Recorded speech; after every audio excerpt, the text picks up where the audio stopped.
Vous écoutez Procrastination, saison 7, épisode 20, retour du Poditoire 10 avec Jérôme Accouche. Un podcast sur l'écriture en 15 minutes. Parce que vous avez autre chose à faire et qu'on n'a pas la science incluse. Avec les voix de Mélanie Fazi, Estelle Faye et Lionel Delous.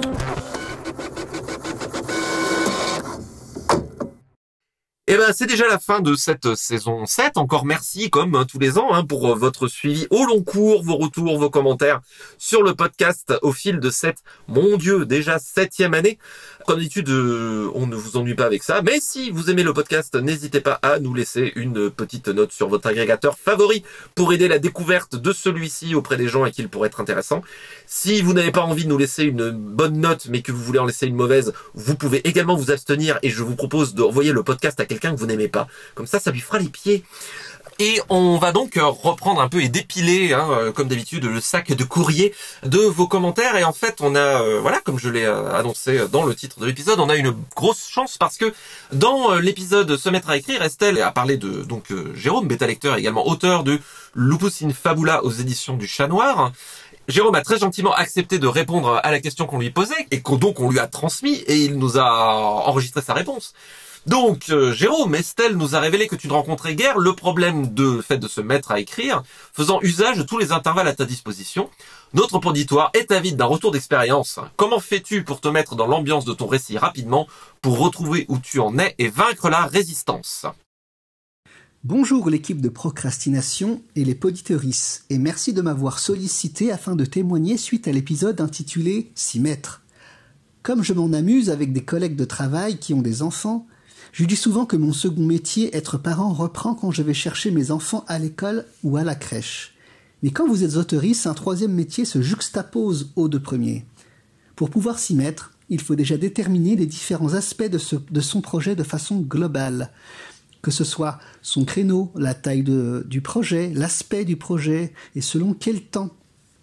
Pour ma part, mon créneau de travail, d'écriture, c'est l'heure de déjeuner, c'est-à-dire que je mange ou très vite, ou sur mon poste de travail, que je n'écris que 3000 signes dans la journée, pour des projets qui sont des one-shots qui font entre 350 et 400 000 signes, et qui me prennent 6 mois d'écriture pour le premier jet. 6 mois durant lesquels je n'écris pas durant les soirées, les week-ends et les vacances. Car en effet, le premier danger, c'est le burn-out. Écrire 6 000, 9 000, 12 000 signes serait un idéal, ça peut convenir à certains. Mais comment tenir avec 3 travails? Personne n'est là pour se faire du mal quand on écrit. Et bref, si Estelle conseille de ne pas se gripper, de se fixer autour d'un nombre de signes à atteindre chaque jour, pour moi, on peut botter en touche et déterminer un nombre de signes minimum que vous pourrez toujours atteindre, quel que soit votre état de santé ou de fatigue, tout en restant efficace sur la durée. Ce qui compte, c'est d'avoir l'impulsion joyeuse, d'entretenir l'envie de recommencer le lendemain tout en vous épargnant. Vous devrez être en forme pour assurer votre part de travail, celui qui vous paie, pour profiter de vos enfants et de ne pas être frustré par l'écriture le soir. Aussi, avec cette façon de faire, il faut se rendre compte d'une façon globale, donc c'est ce que je disais, de ce que cela implique sur votre rythme de publication. Moi, mon rythme idéal, ce serait un roman tous les 2 ans. Après, évidemment, tout dépend de votre genre. Si vous êtes auteur jeunesse ou que vous écrivez des novellas, 150 000 signes, ça peut être très bien pour faire un livre par an. Mais écrire une saga d'1 million de signes, il faut vraiment que vous en discutiez avec votre éditeur si c'est envisageable suivant votre contexte. Dans Procrastination, Estelle dit que j'utilise tous les trous que j'ai dans mon emploi du temps. Et elle a tout à fait raison, même si le travail d'écriture n'est pas toujours le même. En effet, j'écris donc durant mon heure de pause déjeuner, mais durant d'autres laps de temps, je fais mûrir mon projet. Ainsi, je profite de mes transports pour faire tourner dans ma tête mon histoire. Que je sois à vélo ou en métro, durant ce temps, je me remémore ce que j'ai écrit et anticipe ce que je vais écrire. Je le fais aussi chez moi, en rangeant la vaisselle, en étendant le linge, en cuisinant. Il y a plein de moments où faire tourner votre texte dans votre esprit au quotidien. Le seul dénominateur commun, c'est qu'il faut être seul. Et durant ces moments, Moi, j'ai de quoi écrire à portée de la main et j'ai souvent une impression des 3000 derniers signes que j'ai écrits. Bref, j'admets que toute cette organisation, c'est toute une gymnastique intellectuelle. Mais c'est pour cela justement que je conseille de niveler par le bas le nombre de signes par jour à écrire, afin de garantir un équilibre entre production littéraire et santé mentale, mais aussi pour ne pas avoir à écrire quand vous êtes en famille. Votre esprit doit se reposer. Et pour le reposer, eh bien vous pouvez aussi rêver, vous projeter dans un prochain projet et songer à son synopsis. Comme le dit souvent Estelle d'ailleurs, se reposer, c'est changer de fatigue. Moi, en ce qui me concerne, je viens de terminer le premier jet de mon 3e roman, mais le synopsis du 4e, il est déjà abouti. En ce qui concerne les fins de séquences d'écriture, je vais reprendre le conseil de Lionel, qui est très pertinent. Résumer en quelques mots ce que l'on va écrire le lendemain. Aussi, après une relecture de ce que j'ai produit la veille, je sais immédiatement où je vais et comment. Mais cela fonctionne aussi justement pour des retours de vacances ou de week-end, mais à une échelle différente. Ce que j'aime beaucoup faire et qui me permet de bien me remettre dans le bain, justement, c'est de relire mon synopsis, mais aussi tout ou partie de mon manuscrit. C'est du temps qui est pris sur l'écriture réelle, mais ça reste une étape essentielle pour reprendre le travail dans le contexte où vous êtes, et ce sera jamais du temps perdu. Ce que je vous décris depuis tout à l'heure, selon toute apparence, ça fait pas rêver, c'est assez carcéral en fait, d'avoir 3 métiers comme ça tout le temps.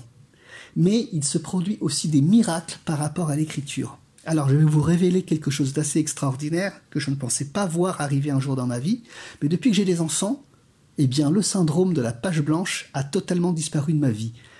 Pourquoi ? Parce que je sais que j'ai que cet instant pour écrire, ma petite heure des déjeuners là. Elle m'est précieuse. Donc j'écris mes 3000 signes sans me poser de questions. De toute façon, tout est bordé. Et bien que mes signes y soient mauvais ou pas, ils sont faits et je m'en réoccuperai que le lendemain. Après, j'admets que parfois, on peut avoir la flemme de s'y mettre. Mais alors, moi j'ai la chance d'avoir toute une équipe d'auteuristes autour de moi. Et on se bétalie les uns les autres. Je bétalie Estelle depuis plus de 10 ans maintenant. Mais par exemple, en ce moment, je travaille sur le prochain roman de Florian Soulas. Eh bien, je lis 2 chapitres, je lui fais mes retours. Mais le plus important, c'est que cela me permet de passer d'une lecture active à une écriture créative. Cela réamorce l'envie. On n'est pas seul quand on écrit. On est tout un groupe entre nous et quand on bute, quand on a une difficulté, on le verbalise et les autres vous encouragent et avoir des mots de vos proches qui vous disent « on croit en toi », mais c'est essentiel. Enfin, j'aimerais terminer en revenant sur un bref retour sur les laps de temps. J'ai bien précisé que j'écrivais jamais le soir, le week-end et pendant les vacances. Mais vous me direz « et le matin très tôt ?» Vous pouvez écrire. Oui, mais ça dépend de votre contexte de vie. Moi, le matin, je me lève déjà avant tout le monde pour préparer tous les petits déjeuners. J'ai pas envie de me relever encore plus tôt pour essayer de gratter 20 minutes. Ça servira à rien. Je disais qu'il fallait être pragmatique. Et puis le soir, n'oubliez pas que vous avez des enfants, qu'après votre première journée de travail, vous avez enchaîné la seconde en famille. Et c'est pour cela que je dis que le 3e métier il se juxtapose et ne les succède pas.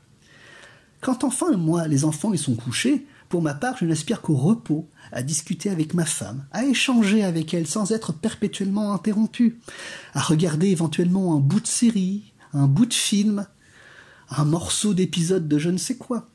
Pourquoi ? Parce que en fait, votre famille, elle n'a pas à subir votre passion. Ce sera pour moi le mot de la fin. Je n'écris que 3000 signes par jour. En fait, je pourrais faire plus. Mais il est important de trouver son équilibre entre sa vie d'auteur et de membre de sa propre famille, et que tout le monde trouve à y gagner. Bref, il faut que vous vous ménagiez et que vous ménagiez votre famille. Et votre bouquin, vous allez le finir. Après, mon temps est imparti et je pense qu'il y a encore beaucoup de choses à voir. Alors vous savez quoi ? Venez me voir quand je suis en salon. Venez me voir, on y discutera. Et puis en tout cas, merci à l'équipe de Procrastination et aux poditeuristes. Et puis moi je vous dis à très bientôt. Au revoir. C'est vraiment très gentil à Jérôme d'avoir enregistré un retour aussi détaillé et instructif. Rappelons donc que Jérôme Accouche est auteur lui aussi de Lupus in Fabula aux éditions du Chat Noir, où on a un Paris en 1925 baroque avec des soldats cybernétiques conçus par Marie Curie, un homme loup. L'éditeur le décrit comme faisant partie du Gatsby punk, le steampunk des années folles. Et si vous avez aimé le retour de Jérôme ou pas d'ailleurs, on ne peut que vous encourager à aller lire Lupus in Fabula. Merci encore à Jérôme d'avoir bien voulu nous envoyer son son et ses réflexions, parce que c'est vraiment super et super instructif pour tout le monde. Et on va continuer à dépiler le sac de courrier. Chris Vuklisevich sur le forum Elbakin. Il se passe plein de trucs sur le forum Elbakin, d'ailleurs, soit dit en passant, pour nous envoyer des retours. C'est probablement un peu le meilleur endroit. Il y a des fils sur le forum elbakin.net sur chaque saison. Et en plus, le forum a été tout récemment rénové, refait, tout beau, tout neuf. Donc allez-y, et il y a des tas de conversations vachement intéressantes. Sur la 4e de couverture, Chris disait sur le forum, je cite, un truc qui se fait très peu en France, c'est d'aller encore plus loin et de mettre une baseline sur la première de couverture, une 4e de la 4e en gros. Presque tous les bouquins anglo-américains en ont une, du coup, j'ai insisté pour qu'on y en ait aussi une sur la mienne, surtout parce que je trouve que ça peut être un levier marketing assez puissant. Quoiqu'à double tranchant, si la baseline déplaît, l'acheteur ne va pas retourner le livre pour lire la 4e. Je serais curieux de savoir ce que vous en pensez et si vous l'avez déjà vu faire en francophonie, si vous avez des retours sur son efficacité ou inefficacité, fin de citation. Alors la baseline, tout simplement, hein, c'est une espèce de phrase d'accroche en couverture, comme il y a sur les posters des films.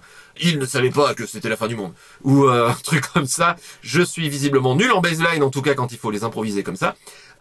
Qu'est-ce que vous en pensez? Du coup, avez-vous vu faire en France et avez-vous des retours sur son efficacité ou inefficacité?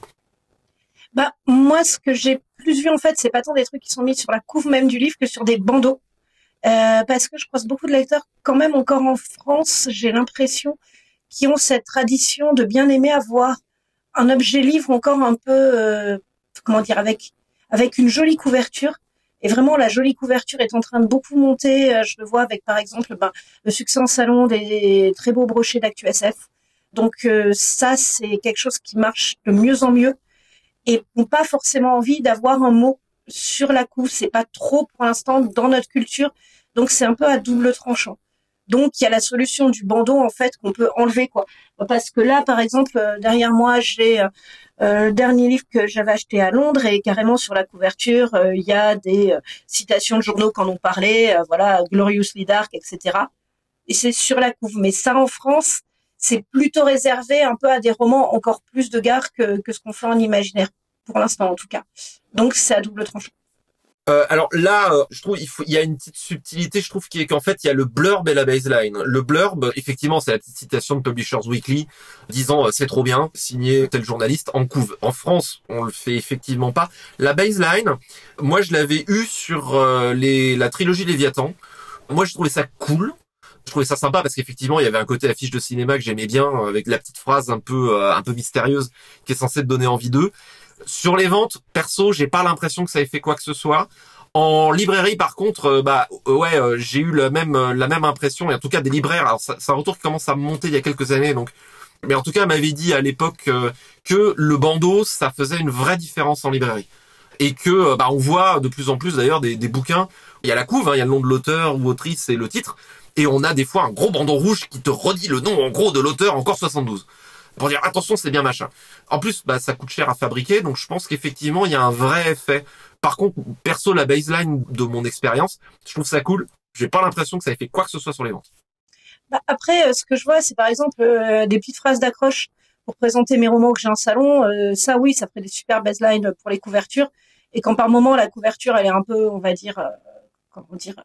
Voilà, enfin très très très très mystérieuse, d'avoir un truc qui dise tout de suite l'intérieur du livre, je trouve que ça pourrait aider. Mais encore une fois, je suis vraiment pas sûre au niveau des libraires et tout que ça envoie le message. J'ai l'impression que ça envoie beaucoup en France pour l'instant et notamment effectivement auprès des libraires. Si c'est pas un bandeau mais un truc qui est mis sur la couverture en plus, c'est un peu roman de seconde zone quoi. Voilà, c'est donc il y a peut-être des habitudes à faire changer. Moi, je suis pas contre, mais je sais que je peux pas faire changer un paysage à moi toute seule. Alors pour le coup, alors ça par contre, on sort de la fabrication du bouquin lui-même, mais en librairie, le mot du libraire, là, est un énorme incitateur. Mais alors là, on est dans autre chose. Oui. Et c'est super cool. Ouais. Merci les libraires. Carrément. Et c'est cool. Merci les libraires qui mettent des mots des libraires, vous êtes cool. Ouais. Eh ben, merci encore pour votre suivi sur cette saison. Et donc, la saison 7 est dans la boîte. On se retrouve à la rentrée au 15 septembre pour la saison 8. On peut déjà annoncer que notre invité pour la saison 8, pour une conversation au long cours, comme on l'a fait avec Morgan of Glencoe cette année, ce sera une conversation au long cours. On fait évoluer la formule avec nos invités. Ça permet d'avoir une conversation plus longue et plus naturelle. Notre invité sera Éric Marcelin, directeur des éditions de la librairie critique. Il nous parlera évidemment de l'édition, mais il nous parlera aussi d'un métier dont finalement on parle assez peu et qui est peut-être un peu moins connu, peut-être beaucoup moins connu du grand public. Il nous parlera de la librairie, c'est-à-dire c'est quoi la réalité du libraire, les impératifs économiques et la réalité du métier au jour le jour. On a très hâte de partager ça avec vous et on vous retrouve donc le 15 septembre. Passez un bon mois de juillet et un bon mois d'août et à tout bientôt. Petite citation pour terminer. Une citation de Diane Setterfield. Vous devez vous détendre à écrire ce que vous écrivez. Cela paraît facile, mais c'est très, très difficile. Une des leçons que j'ai mis le plus de temps à assimiler, c'est de faire confiance au processus. C'était Procrastination. Merci de nous avoir suivis. Maintenant, assez procrastiné. Allez écrire.